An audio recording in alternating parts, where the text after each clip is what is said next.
El epicureísmo es una doctrina filosófica de Epicuro de Samos y de su escuela, fundada por él en Atenas el año 360 a.C., conocido como el Jardín.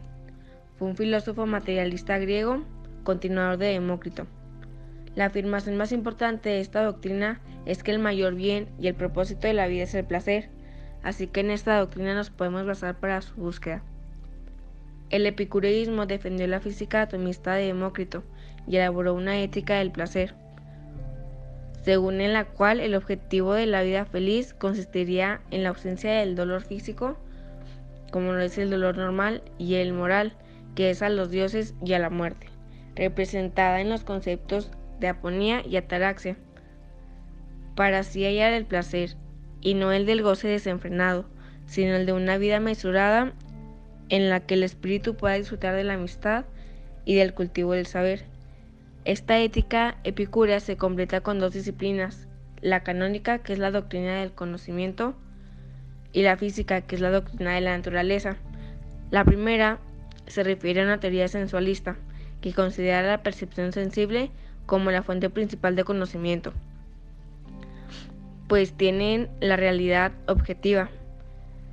Y la física, que es mejor conocida como la teoría de los ídolos, se refiere a que la causa de las percepciones son las finísimas partículas que despiden continuamente los cuerpos materiales y que registran los órganos de los sentidos.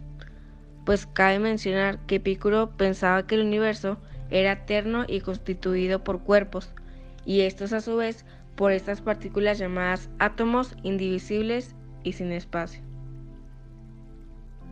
Como anteriormente explicamos, Epicuro de Samos, creador del movimiento filosófico del epicureísmo, también fue el fundador de su propia escuela llamada El Jardín.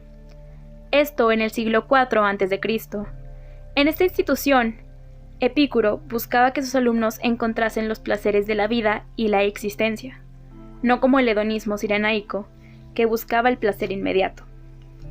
Epicuro más bien lo veía desde un enfoque más intelectual, o sea, el placer de la existencia serena y ataráxica, que significa ausencia de perturbación. Para ello le fue necesario clasificar los deseos en tres fracciones. La primera, naturales, necesarios. Son aquellos cuya satisfacción nos evita el dolor.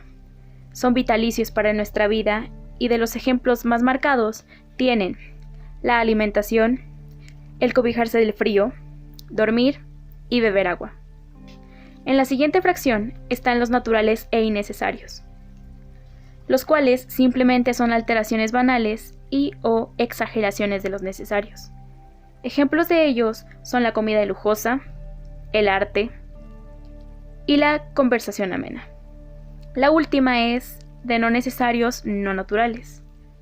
Estos son producidos por la presión social y creados para la satisfacción de terceras personas.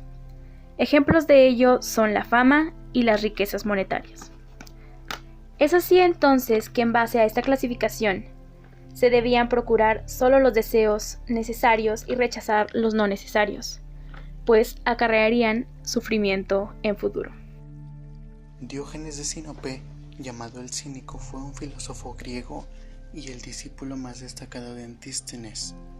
Él fundó la escuela cínica.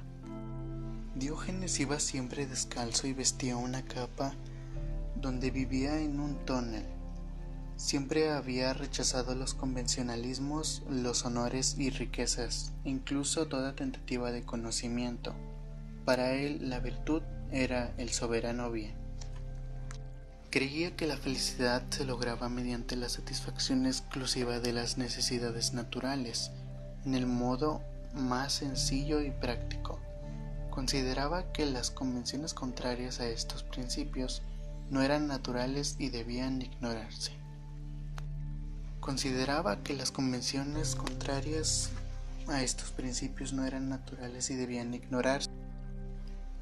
Un día, Diógenes fue al encuentro de Antístenes, pero Antístenes no aceptaba a nadie como alumno. Él lo rechazó, hasta que en cierta ocasión Diógenes decidió perseverar y Antístenes se enfureció. En consecuencia, él blandió su bastón hacia él.